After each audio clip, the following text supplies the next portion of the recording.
Hello everyone, welcome back to your own YouTube channel Sehrawat classes. मेरा नाम है Sonia Sehrawat and on this channel from today I am going to start a new series of important topics for UPLT grade exam. So UPLT grade exam के लिए एक series हम start करने जा रहे हैं। In this series today I am starting a new topic that is lipids. First topic हमारा जो रहेगा इस सीरीज का वो है हमारा लिपिड्स। लिपिड्स बायोमोलिक्यूल्स के अंदर आता है एंड आप सिलेबस को देखेंगे तो जूलॉजी में भी और बॉटनी में भी कार्बोहाइड्रेट, प्रोटीन, लिपिड्स ऐसे करके हमारे न्यूक्लिक एसिड्स, ये बायोमोलिक्यूल्स के बारे में हमें पढ़ना है। So today I am going to start the topic that is lipids. Lipids जिनको हम जनरली फैट, ऑयल, वैक्स जो भी है ये सारे क्या है, लिपिड्स है। सो लिपिड्स की अगर हम बात करें तो these are the complex organic molecule. ये कॉम्प्लेक्स ऑर्गेनिक मॉलिक्यूल्स हैं बिकॉज इनको हम ऐसे डिफाइन नहीं कर सकते कि ये पर्टिकुलर कंपाउंड जो है वो मिलके बस लिपिड बना देगा।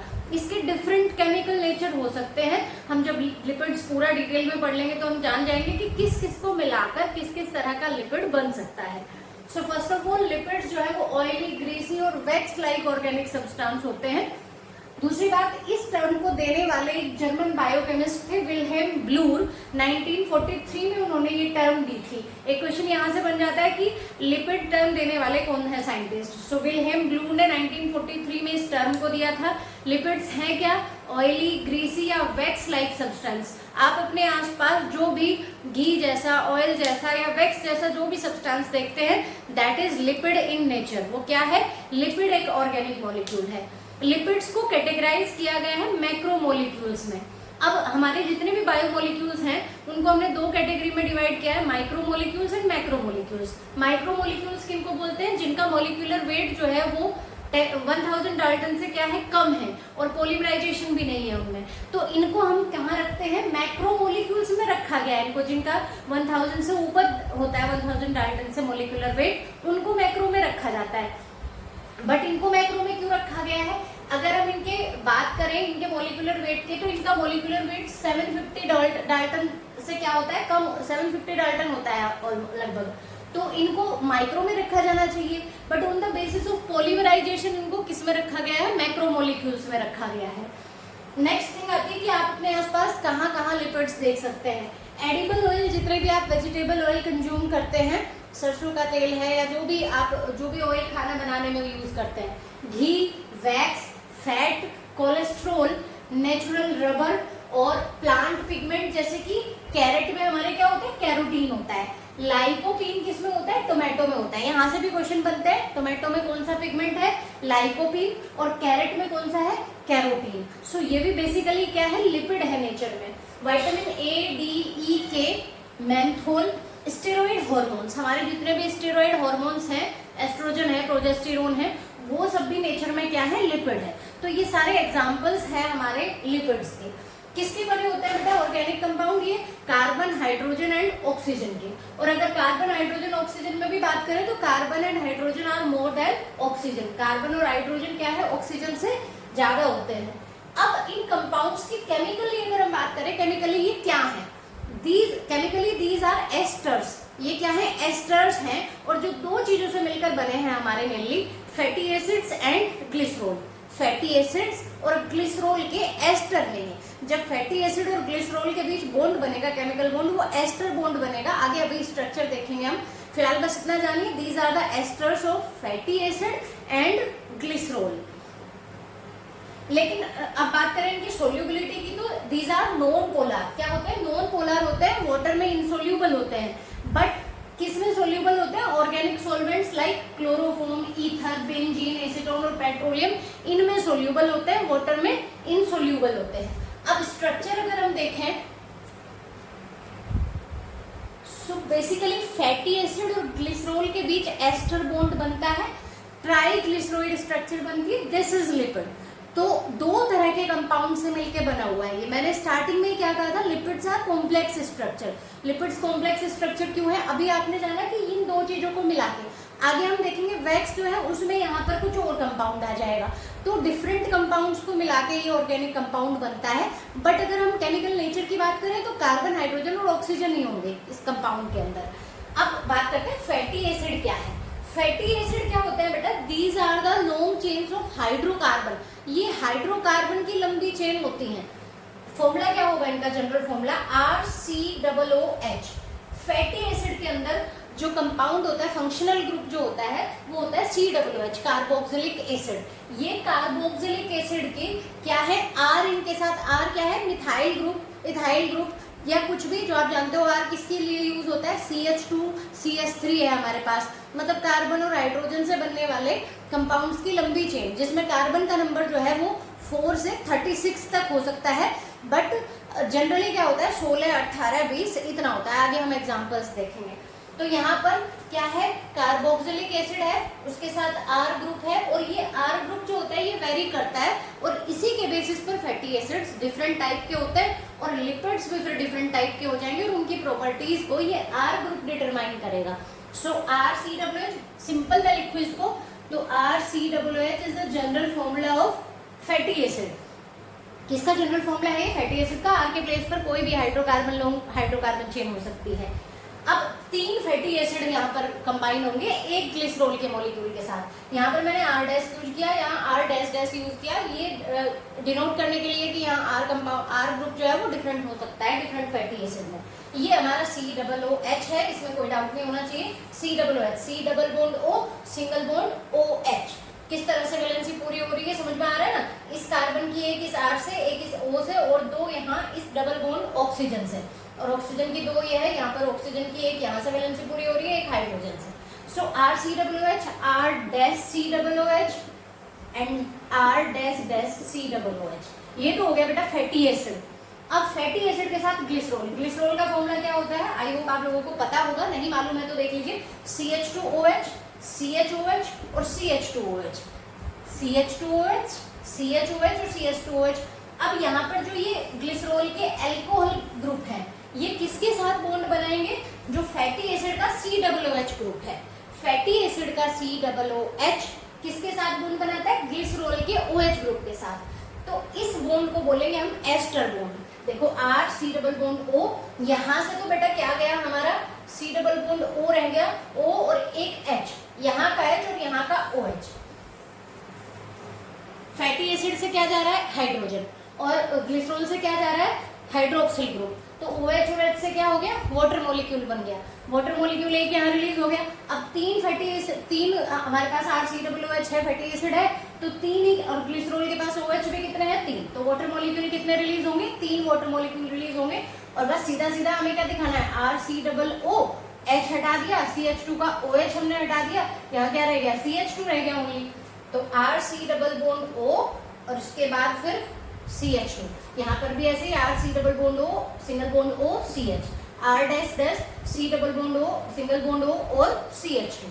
तो दिस इज ट्राइग्लिसराइड। ये क्या बन गया हमारा, ट्राइग्लिसराइड बन गया। ट्राइग्लिसराइड क्यों कह रहे हैं, 3 फैटी एसिड्स हैं, और किसके साथ, ग्लिसरॉल के साथ 3 फैटी एसिड मिले तो ट्राइग्लिसराइड बना। दिस इज लिपिड, और ये क्या है, लिपिड है। और यहाँ जो बॉन्ड का फॉर्मेशन हो रहा है that is ester bond, alcohol group और कार्बोक्सिल ग्रुप के बीच। अल्कोहल किसका है, ग्लिसरॉल का, और कार्बोक्सिल ग्रुप किसका है, फैटी एसिड का। दोनों के बीच किस तरह का कौन सा बॉन्ड बन रहा है, एस्टर बॉन्ड का फॉर्मेशन हो रहा है। सो स्टार्टिंग में हमने बोला था these are the esters of fatty acid and glycerol. ये एस्टर्स है फैटी एसिड और ग्लिसरॉल के, बिकॉज यहाँ पर एस्टर बॉन्ड का फॉर्मेशन होता है। फैट और लिपिड्स की अगर हम बात करें जनरल प्रॉपर्टीज की, तो इनकी जनरल प्रॉपर्टीज एक ये होती है कि दीज एक्ट एज इंसुलेटर। ये नर्व सेल एक्सोन जो हमारी होती है, नर्व सेल का जो एक्सोन वाला पार्ट होता है वहां पर इंसुलेटर का काम करता है। ये फैट या लिपिड जो होते हैं वहां पे माइलिन शीट आपने एक पढ़ा होगा, जब हम नर्व सेल की स्ट्रक्चर पढ़ते हैं तो उसकी एक्सोन के अराउंड क्या रहता है, माइलिन शीट रहती है। सो वो वहां पर किसका काम कर रही है, इंसुलेटर का काम कर रही है। जो इम्पल्स क्रिएट हो रहा है और इम्पल्स जा रहा है, नर्व सिग्नल जा रहा है, उसके लिए इंसुलेशन का काम करती है, उसको लीक होने से रोकती है ये यहाँ पर। दूसरी बात, ये हीट के भी बैड कंडक्टर होते हैं। ये जो फैट या लिपिड होते हैं हीट के क्या होते हैं, बैड कंडक्टर होते हैं। इसी के लिए फैट्स जो होती हैं, जो पोलर एनिमल्स हैं उनकी बॉडी के ऊपर फैट की एक थिक लेयर होती है, ब्लबर हम जिसको बोलते हैं, वो फैट की बनी होती है, बिकॉज वो क्या है, हीट की इंसुलेटर है, हीट को बॉडी से निकलने नहीं देगी। तो ज्यादा ठंडे रीजन में रहने वाले जो एनिमल्स हैं, इस तरह उनकी बॉडी क्या होगी, उस ठंड में रहने के लिए अडेप्टेड है, उनकी बॉडी से तो वो ब्लबर जो फैट की एक लेयर है वो हीट को निकलने नहीं देगी, तो हीट बॉडी के अंदर रहेगी, तो वो उस एनवायरनमेंट में अपने आप को अडेप्ट कर पाएंगे। ना हीट बॉडी से निकलेगी, ना बाहर जाएगी, ना अंदर आएगी, इंसुलेशन का काम करेगा फैट वहां पर। सो फैटी एसिड्स के बारे में थोड़ा सा और डिटेल में जानते हैं। फैटी एसिड्स और ग्लिसरॉल दो चीजों को मिला के लिपिड्स बन रहे हैं। फैटी एसिड्स क्या है? Long chain of hydrocarbon. Hydrocarbon की लॉन्ग चेन है, और जो चेन है उसमें कार्बन एटम्स का जो नंबर है वो जनरली वो 4 से 36 तक हो सकता है, but most of them have 16 to 18 carbon. Most of them have 16 to 18, but हो कितना सकता है? 4 से 36 तक, 36 तक टोटल नंबर हो सकता है कार्बन का। अब इनकी स्ट्रक्चर की अगर हम बात करें, और नंबर जो होगा वो हमेशा इवन नंबर होगा। फैटी एसिड्स में कार्बन का नंबर, कार्बन एटम्स का नंबर हमेशा क्या होगा? इवन होगा। और अब स्ट्रक्चर को अगर हम देखें तो इस तरह की स्ट्रक्चर होती है बेटा। यहाँ पर C double bond OH, carboxyl group जो है वो हमारा क्या बना रहा है? हेड बना रहा है, टर्मिनल एंड बना रहा है, जो कि क्या है? नेगेटिवली चार्ज रहता है। COOH क्या रहेगा? Negatively charge, COO negative. And जो हाइड्रोकार्बन है, हाइड्रोकार्बन ग्रुप जो इसका टेल वाला पोर्शन है, टर्मिनल एंड या हेड जो है वो नेगेटिवली चार्ज रहता है, सो इसको पोलर बोलेंगे, ये पोलर होता है। एंड हाइड्रोफिलिक होता है। अब ये चीज समझेंगे कि वाटर इनसोल्यूबल क्यों है और ऑर्गेनिक सॉल्वेंट्स में सोल्यूबल क्यों है। वाटर इनसोल्यूबल है। वाटर इनसोल्यूबल क्यों है? बिकॉज वाटर में क्या होता है? H2O है बेटा वाटर, यानी कि H positive and OH negative. अगर कोई सब्सटेंस, कोई कंपाउंड H पॉजिटिव और पॉजिटिव और negative charge group of atoms रखेगा, अगर किसी के पास पॉजिटिवली चार्ज और negatively charge group of atoms होंगे तो वो उनके साथ क्या करेंगे? न्यूट्रलाइज कर देंगे उनको, और वो चीज वाटर में डिसॉल्व हो जाएगी। यानी कि वाटर में डिसॉल्व होने के लिए क्या होना चाहिए? पोलर होना चाहिए, पॉजिटिवली और नेगेटिवली चार्ज होना चाहिए। तो इसका जो हेड है वो क्या है? नेगेटिवली चार्ज है। बट अब देखो ये क्यों नहीं है? वाटर इनसोल्यूबल क्यों है? जो टेल वाला पोर्शन है, टेल वाले पोर्शन में क्या होगा? CH2 और लास्ट में CH3, methyl group. Methyl group होता है टेल में, और ये number of carbon atom very करता है डिफरेंट फैटी एसिड्स में। बट होगा क्या? जो लिपिड बनेगा वो कैसे बनेगा? ये COOH हमने यहाँ पर किससे जोड़ दिया था? OH से, किसके? CH2OH, यानी कि ग्लिसरॉल के। तो ये उसके साथ जुड़कर यहाँ पर फिर ये चार्ज क्या हो गया था? रिमूव हो गया था। COOH वाला जो पोर्शन है ये पूरा क्या है? Fatty acid. This is fatty acid and this is glycerol. तो जब फैटी एसिड ग्लिसरॉल के साथ एस्टर बॉन्ड बनाता है तो इसका H और इसका OH मिलकर वाटर बना लेते हैं, न्यूट्रलाइज कर देते हैं एक दूसरे को। तो चार्ज नहीं रहेगा, नेगेटिव चार्ज या पॉजिटिव चार्ज, कोई चार्ज नहीं रहेगा। और जब इसमें कोई चार्ज नहीं है यानी कि ये पूरा क्या हो जाता है? नॉन पोलर हो जाता है पूरी स्ट्रक्चर, इसलिए ये वाटर में क्या होता है? इनसोल्यूबल होते हैं। इनका जो हेड वाला पोर्शन है वो क्या है? नेगेटिवली चार्ज है और COOH ग्रुप है। और जो टेल वाला पोर्शन है वो क्या है? वो कोई चार्ज नहीं है उसके ऊपर, नॉन पोलर है और हाइड्रोफोबिक है। ये वाटर इनसोल्यूबल इसलिए होते हैं बिकॉज इनका जो टेल वाला पोर्शन है वो कैसा है? नॉन पोलर है एंड हाइड्रोफोबिक है, वाटर को रिपेल करने वाला है, इसलिए ये वाटर में इनसोल्यूबल होते हैं। Now the next is fatty acid जो होता है वो भी हमारे दो टाइप के हैं, saturated fatty acid and unsaturated fatty acids. Saturated fatty acids किसको बोलेंगे? ऐसे फैटी एसिड जिनमें कोई डबल बॉन्ड ना हो, केवल सिंगल बॉन्ड हो, तो उनको हम कहेंगे सैचुरेटेड। उनकी जो कार्बन चेन है फैटी एसिड्स की वो कैसी है? सैचुरेटेड है। सैचुरेटेड मीन्स उनके जो सारी वैलेंसी है वो सिंगल बॉन्ड से पूरी हो रखी है, एक भी डबल बॉन्ड नहीं है। और ऐसे जो फैटी एसिड्स होते हैं वो कोई भी एक्स्ट्रा हाइड्रोजन एटम एक्सेप्ट नहीं करते, बिकॉज उनकी सारी वैलेंसी जो है वो हाइड्रोजन से पूरी हो रखी है, एक भी वैलेंसी कार्बन से या हाइड्रोजन से पूरी हो रखी है, डबल बॉन्ड नहीं है। कहीं अगर डबल बॉन्ड होता है तो उसको हम डबल बॉन्ड की प्लेस पर सिंगल बॉन्ड करके हम उसमें एक हाइड्रोजन और एक डाल सकते हैं और दे सकते हैं उसको। ये कहानी होती है अनसैचुरेटेड की। अनसैचुरेटेड कैसे होते हैं? जिनके पास डबल बॉन्ड होता है, कार्बन चेन में कहीं ना कहीं डबल बॉन्ड होता है और डबल बॉन्ड की वजह से वो एक्सेप्ट कर सकते हैं एक्स्ट्रा हाइड्रोजन एटम्स। तो जो एक्स्ट्रा हाइड्रोजन एटम्स को एक्सेप्ट कर सकते हैं अनसैचुरेटेड होते हैं डबल बॉन्ड वाले। सिंपल सी बात, सैचुरेटेड मतलब सिंगल बॉन्ड है जिनके पास कार्बन चेन में ओनली, और अनसैचुरेटेड जिनके पास डबल बॉन्ड भी है। नेक्स्ट थिंग, इन दोनों के बीच में डिफरेंस होता है, इनके पास कोई डबल बॉन्ड नहीं है, इनके पास डबल बॉन्ड होते हैं। वेरी करता है नंबर, एक डबल बॉन्ड भी हो सकता है एक चेन में, 2 भी हो सकता है, 3 भी हो सकता है, 4 भी। ये जो सैचुरेटेड वाले फैटी एसिड होंगे इनकी चेन कैसी होगी, स्ट्रेट होगी।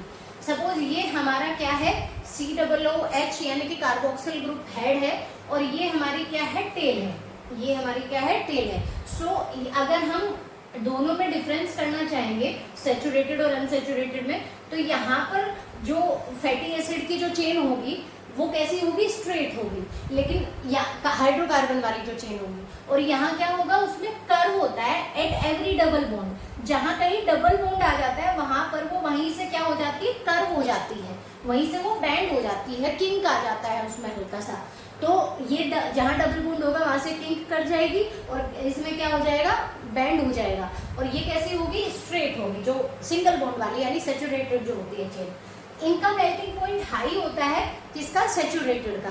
अब ऐसे समझो सैचुरेटेड में घी है और अनसैचुरेटेड में ऑयल है, तो ऑयल क्या होता है, इनका मेल्टिंग पॉइंट हाई क्यों होता है, बिकॉज आप देखो घी मोस्टली क्या रहते हैं, जमे हुए रहते हैं, ऑयल क्या होते हैं, लिक्विड फॉर्म में रहते हैं रूम टेम्परेचर पर, और ये मोस्टली क्या होते हैं, रूम टेम्परेचर पर क्या होते हैं, सॉलिड रहते हैं।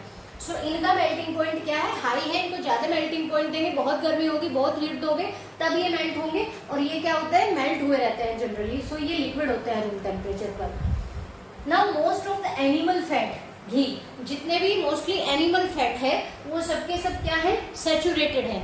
घी किससे मिलता है, एनिमल से मिलने वाला फैट है, सो ये क्या है, सैचुरेटेड। और ये मोस्टली जो प्लांट फैट है, सो प्लांट फैट जो है या ऑयल्स जो है जितने भी, वो सारे क्या है, अनसैचुरेटेड है जनरली। ये कोलेस्ट्रॉल बढ़ाते हैं ह्यूमन में, घी या फिर कहिए एनिमल फैट या फिर कहिए सैचुरेटेड फैटी एसिड जो है वो कोलेस्ट्रॉल इंक्रीज करते हैं ह्यूमन में। ये इंक्रीज तो करते हैं बट कंपैरेटिवली लेस इंक्रीज करते हैं इनकी कंपैरिजन में। एग्जाम्पल की हम बात करें तो यहाँ पर palmitic acid, stearic acid, arachidic acid.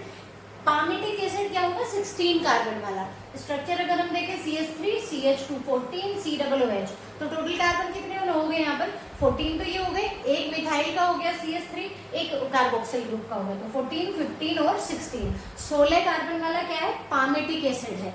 अब इनके दो तरह के नाम होते हैं बेटा, आगे हम स्ट्रक्चर भी देखेंगे और नाम भी देखेंगे। एक कॉमन नेम होते हैं और एक इनका नाम देने का एक तरीका होता है, केमिकल नेम देने का तरीका। तो वो मेथड देखेंगे क्या होता है, कैसे नाम दिया जाता है। और ये क्या है, हमारा कॉमन नेम है, पामिटिक एसिड 16 कार्बन वाला, स्टीयरिक एसिड 18 कार्बन वाला, एक यहाँ पर 16 ये और एक ये, यानी कि 18 कार्बन। एरेकिडिक एसिड कितना, 20 कार्बन है जिसके पास, और सारे सिंगल बॉन्ड से जुड़े हुए हैं। आफ्टर दैट यहाँ देखें एग्जाम्पल्स हम अनसैचुरेटेड में, तो oleic acid, linoleic acid, linolenic acid, ये तीनों 18 कार्बन वाले हैं। ये कैसे हैं, तीनों के तीनों फैटी एसिड 18 कार्बन वाले, बट तीनों में डबल बॉन्ड का जो नंबर है वो वेरी करता है। ओलिक एसिड के पास सिंगल डबल बॉन्ड होता है, लिनोलिक एसिड के पास 2 डबल बॉन्ड होते हैं, और लिनोलेनिक एसिड के पास 3 डबल बॉन्ड होते हैं, और एरेकिडोनिक एसिड के पास 4 डबल बॉन्ड होते हैं।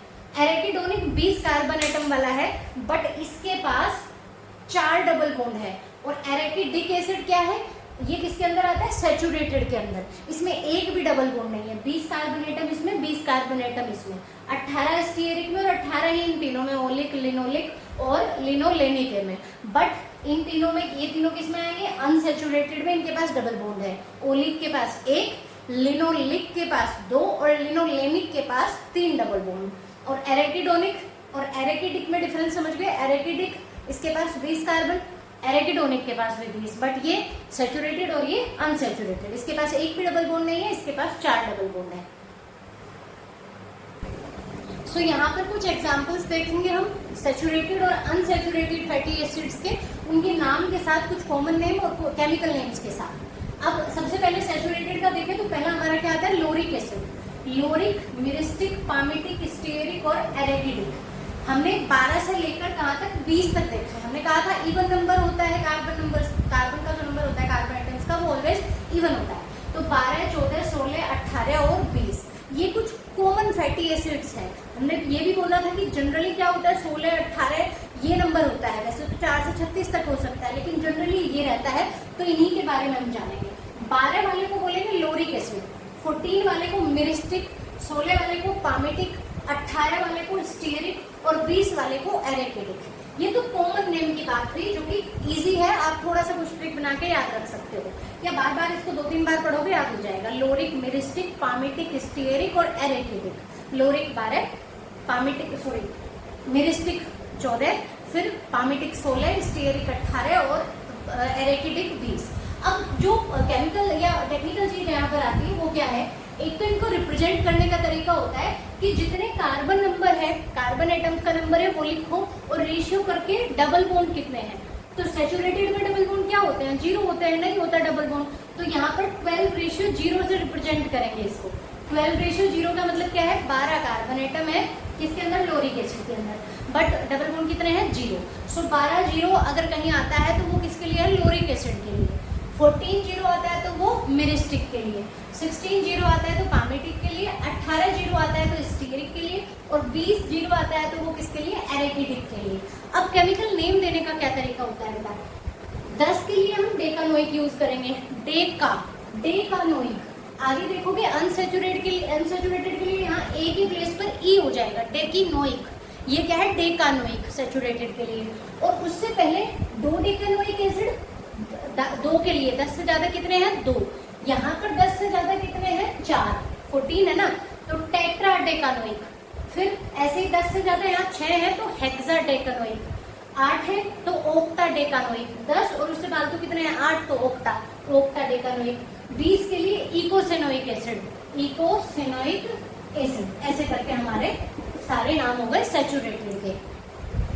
अब बात आती है किसके लिए, अनसैचुरेटेड के लिए। अनसैचुरेटेड में फर्स्ट एग्जांपल हमारा पामिटोलिक, वहां पर पामिटिक था 16 वाला, यहाँ पामिटोलिक है। पामिटोलिक एसिड कॉमन नेम है।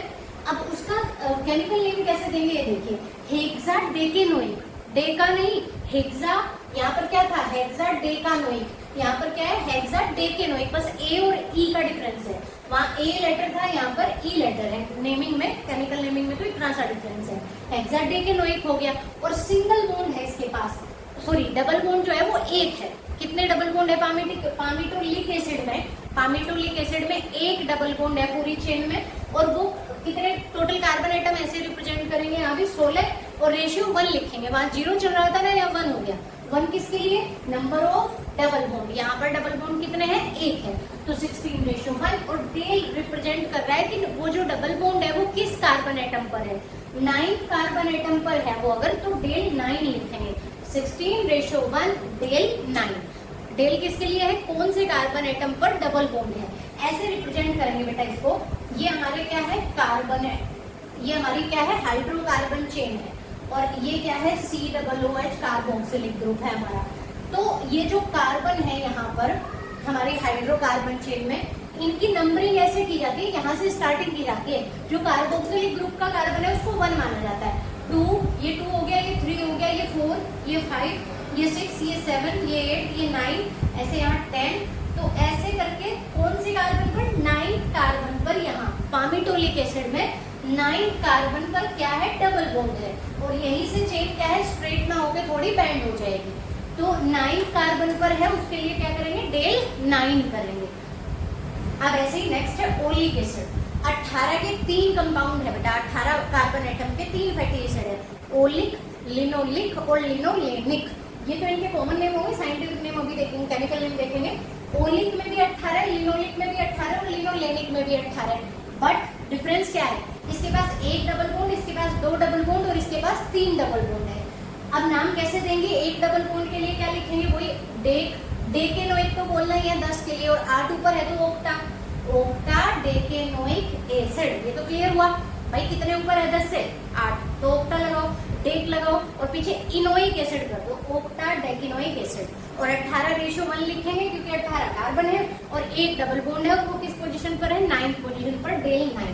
ये रिप्रेजेंटेशन हो गया ओलिक एसिड का। Now the next is linoleic acid. Linoleic के लिए ओक्टा डेक डाइनोइक एसिड। यहाँ पर ओक्टा डेक तो होगा 10 और 8 18, लेकिन उनमें भी डबल बॉन्ड कितने हैं, 2 हैं, तो यहाँ डाई लग गया। जिसमें लिनोलिक में 3 डबल बॉन्ड है तो यहाँ ट्राई ओ लगा लिया हमने। ओक्टा डेक उसी की तरह, इनोइक एसिड भी उसी की तरह, डबल बॉन्ड वालों में इनोइक लगेगा, वहाँ इनोइक लगता था, यहाँ इनोइक। बस यहाँ डाई और ट्राई और लगा देना है आपको। जहाँ 1 है वहाँ कुछ नहीं लगाना, जहाँ 2 3 4 है वहाँ डाई ट्राई और टेट्रा लगा देंगे, octadecadienoic acid, octadecatrienoic acid. Representation कैसे करेंगे, 18:2 और डेल के ऊपर 9 और 12। 9 12 का मतलब क्या है बेटा कि 9 और 10वें कार्बन के बीच डबल बॉन्ड है और 12 और 13 के बीच डबल बॉन्ड है। देखो जहां कहीं भी डबल बॉन्ड होगा फैटी एसिड की चेन में 9 10 के बीच में हो गया तो 11 के बीच में नहीं होगा। एक छोड़ते हैं, एक कार्बन एटम छोड़ेंगे, अगला जो होगा वो 12 13 के बीच हो सकता है, बट 11 12 के बीच नहीं हो सकता। तो 9 और 10 के बीच और 12 और 13 के बीच, 9 12। ओक्टाडेक ट्रिनोइक एसिड में क्या हो जाएगा, 18 3, 18 कार्बन एटम, 3 डबल बॉन्ड और उसमें कहाँ 9 12 15, 18:3, डेल 9 12 15, 9 10 12 13 और 15 16 के बीच डबल बॉन्ड है। लास्ट है हमारा एरेकिडोनिक, वो था एरेकिडिक सैचुरेटेड में, यहाँ है एरेकिडोनिक। एरेकिडोनिक में इकोसा जैसे वहां पर टर्म यूज हो रही थी 20 के लिए इकोसा, यहाँ पर टेट्राइनोइक एसिड, वहां खाली क्या था सेनोइक एसिड, यहाँ पर टेट्रा और लगा दिया, 4 है और इनोइक एसिड लगाया, इकोसा टेट्राइनोइक एसिड। 20 हमारे पास कार्बन एटम, उसमें 4 डबल बॉन्ड और कहाँ डेल 5 8 11 14, 5 6 के बीच, 8 9 के बीच, 11 12 के और 14 15 के बीच डबल बॉन्ड है। सो एक चीज और यहाँ पर नोटिस करेंगे बेटा, जो हमारा लिनोलिक एसिड लिनोलेनिक एसिड है, इनके नाम एक दूसरे नाम भी हम बोलते हैं ओमेगा 6, लिनोलिक एसिड और लिनोलेनिक एसिड, ये हमारे एसेंशियल फैटी एसिड्स है। जो कि लिनोलिक एसिड है ये भी 18 कार्बन वाला है, लिनोलेनिक भी 18 कार्बन वाला है। इनको ओमेगा 6 और ओमेगा 3 भी बोलते हैं बेटा, this is omega 6 and this is omega 3। आपने सुना होगा ना कि इस चीज के अंदर, इस फूड के अंदर हमारा ओमेगा 6 है, ओमेगा 3 है, हमारे ये एसेंशियल फैटी एसिड्स है, हमें लेना चाहिए, ये डाइट लेनी चाहिए, ये खाना जिससे हमें ये फैटी एसिड्स मिले। तो ओमेगा बोलने का क्या पर्पस है, ओमेगा बोलने का क्या मतलब है, यहाँ पर ये हम क्या बोल रहे थे, ये जो डेल 9 12 15 है, ये नंबर ऑफ जो डबल बॉन्ड है हमारे वो कहाँ पर प्रेजेंट है उसके बेसिस पर है। अब ओमेगा 6 और ओमेगा 3 किसको रिप्रेजेंट करता है कि अगर हम ये नंबरिंग इस कार्बन से ना करके, इस कार्बन से करते हैं 1 2 3 4 5 6 7 और फिर ऐसे करके, एक चीज देखिए कि सैचुरेटेड को रिप्रेजेंट कर रहा है या अनसैचुरेटेड को। सैचुरेटेड में कहीं भी डबल बॉन्ड नहीं है, अनसैचुरेटेड में यहाँ पर डबल बॉन्ड है, जो कि एक बैंड हो गया यहाँ पर, जहाँ पे डबल बॉन्ड है वहीं पर बैंड है, बैंड को रिप्रेजेंट कर रहा है। ये हमारा डबल बॉन्ड, ये डबल बॉन्ड यहाँ है, यहाँ बैंड हो गया, ये अनसैचुरेटेड है। अब इसमें नंबरिंग जो की जाती है, अगर वो मैं इस कार्बन से कर रही हूँ तो उसको सिंपली ऐसे बोलेंगे हम, और अगर मैं इसको यहाँ से कर दूँ, लास्ट वाले कार्बन से नंबरिंग करूँ, तो जो आप ये देखिए ओलिक एसिड क्या है 18 वाला है और 9th पर हमने कहा इसका डबल बॉन्ड है, तो ओमेगा 6 क्यों बोल रहे हैं इसको। अगर मैं इसको उल्टी साइड से लास्ट वाले कार्बन से नंबरिंग करूं तो टोटल 18 है। 1 अगर इस वाले 1 से करती हूँ तो 9वें और 10वें के बीच है। अगर अब पीछे से नंबरिंग करूंगी तो वो 10वां जो है वो पीछे से क्या बैठेगा, लास्ट वाले कार्बन से करूँ वो 6th बैठेगा ना, 6th पोजीशन पर कार्बन, तो उसको इसलिए यहाँ पर ओमेगा 6 बोल रहे हैं। जो लास्ट वाला कार्बन है, लास्ट वाले कार्बन को हम ओमेगा से रिप्रेजेंट करेंगे।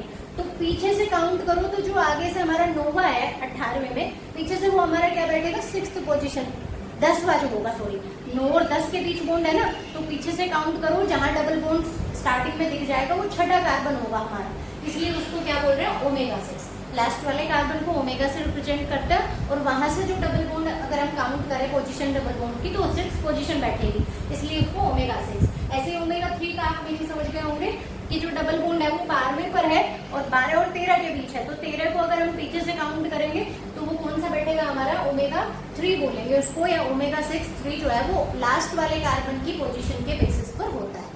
और ये दोनों हमारे एसेंशियल फैटी एसिड्स हैं।